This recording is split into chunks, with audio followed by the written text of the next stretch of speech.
Hello everyone, Radhe Radhe. कैसे हैं आप लोग? आशा करती हूँ अच्छे होंगे।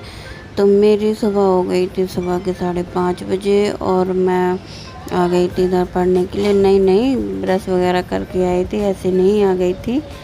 तो मैं इधर ब्रश वगैरह करके और पानी पी के, क्योंकि मैं जब तक सुबह भाई पानी ना पी लूँ तब तक तो मेरी सुबह का तो कोई वो नहीं मतलब ही नहीं होता है। क्योंकि पानी मुझे क्या है, एसिडिटी की प्रॉब्लम है। तो सुबह से ना डॉक्टर ने भी पानी सजेस्ट किया है और मैं भी ना पानी नहीं पीती हूँ तो पता नहीं कैसे लगता है, जैसे भाई दिन की शुरुआत ही नहीं हुई है। तो बस पानी वगैरह पी के बैठ गई थी इधर पढ़ने के लिए। और आज कर रही थी मैं संस्कृत, क्योंकि संस्कृत की मैम ने ना जो संधि चैप्टर कंप्लीट हुआ है तो उसके उन्होंने क्वेश्चन आंसर लिखवा रखे थे। तो बस वही मैं क्वेश्चन आंसर अपना लिख रही थी कॉपी में। तो कॉपी में लिखती हूँ तो मुझे थोड़ा लंबे टाइम तक याद रहता है। तो बस वही लिख के और पूरी क्लास ख़त्म करके फिर मैं आ गई थी अपना किचन में।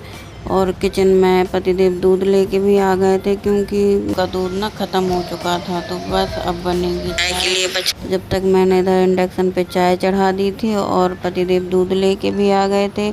और साथ ही साथ देखिए संस्कृत की ही मेरी मतलब जो प्रीवियस ईयर के पेपर हैं उनकी क्लास में ले रही थी। क्योंकि मतलब मेरे टैब में ना चंद्रा इंस्टीट्यूट नाम करके एक चैनल है, तो उनकी नाम सारी प्रीवियस ईयर की पेपर डले हुए हैं सारे। तो 2011 से लेके 2019 तक डले हैं उनके पेपर। तो मैं साथ ही काम भी करती जा रही थी और साथ ही साथ उनका मतलब क्लास भी लेती जा रही थी। क्योंकि क्या है ना कि मैं सुनने और देखने दोनों में मेरा वो रहता है। जब तक मैं सुनूँ ना तब भी याद नहीं होता है, और जब तक मैं देखूँ ना तब भी याद नहीं होता। तो बस फ्रेंड देखिए इधर मेरी वही खाना पीना की तैयारी चल रही है। और इधर मैं गूँथ लेती हूँ आटा, क्योंकि इधर 8:30 का टाइम हो गया था। देखते ही देखते टाइम का ना पता नहीं चलता है कि टाइम कब निकल जाता है। और जब देखते हैं तो लगता है अरे इतना टाइम हो गया है, अभी इतना टाइम रहता है, अभी तक ये काम नहीं हुआ, ये काम नहीं हुआ, जल्दी से कर लें फिर पढ़ने भी बैठना है। तो बस फ्रेंड यही रहता है पूरे दिन का अपना डेली का रूटीन। सुबह से जल्दी जल्दी पढ़ना, फिर घर के काम भी करना।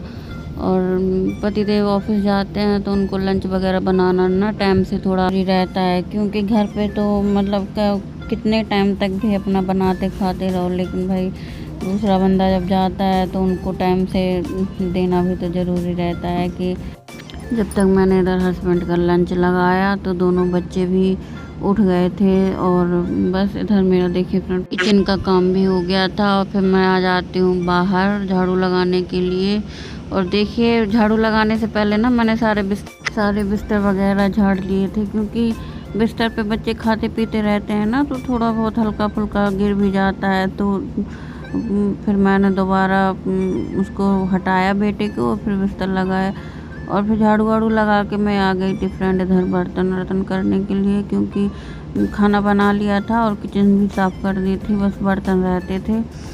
तो बर्तन वगैरह ये सब काम ना करते करते ना 10 बज गया था। टाइम का पता ही नहीं चला कि 10 इतने जल्दी बज भी गया है। तो बस फटाफट मैंने बर्तन वगैरह करके और फ्रेंड इधर आ गई थी मैं अपना नहा धो के। और नहा धो के मैंने पूजा वगैरह कर ली थी और खाना मेरा हो गया था। तो बस अब बैठ जाती हूँ मैं मैथ लेके। मैंने आप लोगों को बताया ही था कि मैं ज़्यादातर दिन में मैथ ही लगाती हूँ, और सब्जेक्ट भी पढ़ती हूँ, पर मैथ मेरा मोस्टली रहता है कि 2 घंटे तो लगाना ही लगाना है। क्योंकि 1 घंटे की क्लास में प्रॉपर तरीके से 1.5 या 1 घंटा 45 मिनट लग ही जाता है। क्योंकि साथ साथ ही क्लास को रोक के समझना भी है और फिर क्वेश्चन लिखना भी है। तो मैथ की क्लास में तो बहुत टाइम लगता है लिखने में। तो बस मैथ की क्लास में तो पता नहीं चलता है कि 2 घंटे कब निकल गए हैं। तो बस इधर मैंने अपना मैथ की क्लास मेरी मोस्टली कंप्लीट ही होने वाली थी। 2-3 क्वेश्चन और मतलब रहते थे करने के लिए। और इधर बच्चे भी शैतानी कर रहे थे, तो मैंने कहा चलो आप लोग भी बैठ जाओ पढ़ने के लिए। तो बेटे को और बेटी को दोनों को मैंने ना साथ में अपने साथ बैठा लिया था पढ़ने के लिए। वो कैमरे के उस साइड बैठे हैं, मैं अपना इस साइड बैठी हूँ, तो दिख नहीं रहा है। तो बेटा तो बहुत नटखट है, उसको बस पढ़ने के लिए बोल दो ना तो सिर्फ पूछेगा मम्मा अब इसके बाद क्या आएगा, मम्मा इसके बाद क्या आएगा। तो मैं कहती हूँ भाई तू अपना मतलब पढ़ो पर मुझे डिस्टर्ब मत करो। अगर मैं पढ़ रही हूँ तो पर नहीं, उसका ये नहीं रहता है कि कौन क्या कर रहा है, उसे तो अपने उससे चीज़ से मतलब रहता है कि भाई मुझे जो पूछना है वो पूछना ही है। चलिए फ्रेंड, आज के लिए बस इतना ही। और अगर आपको मेरी वीडियो पसंद आती है तो प्लीज़ सपोर्ट कीजिए, लाइक कीजिए, शेयर कीजिए, सब्सक्राइब कीजिए और प्लीज़ कमेंट करके बताइए कि आपको मेरा वीडियो कैसा लगता है। तो बस फ्रेंड, आज के लिए इतना ही। मिलते हैं आपसे नेक्स्ट ब्लॉग में। Tata bye bye.